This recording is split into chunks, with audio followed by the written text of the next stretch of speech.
aardige mensen, weet je wel. Ik weet nog bijvoorbeeld, er was een vrouw die altijd langs liep en die gaf me altijd een pakje kauwgums. Of iemand die gaf me geld voor een ijsje, ga een ijsje halen. Weet je, dat is nu ben je bang voor kinderlokkers. Ja. Çocuklar sabahtan okula gidiyor, Hollanda'dalar.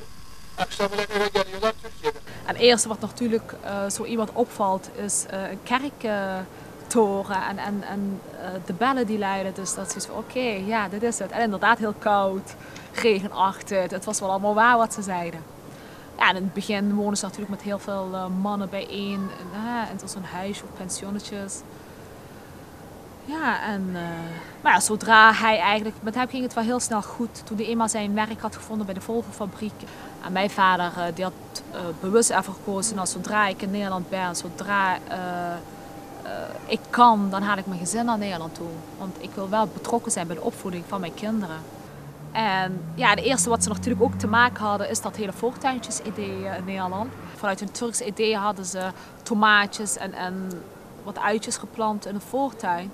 Maar gelukkig was er wel een soort sociale controle, want ze kregen daar wel opmerkingen over van hun buren. En dat ze zeiden van, ja nee joh, dat doen we niet hier.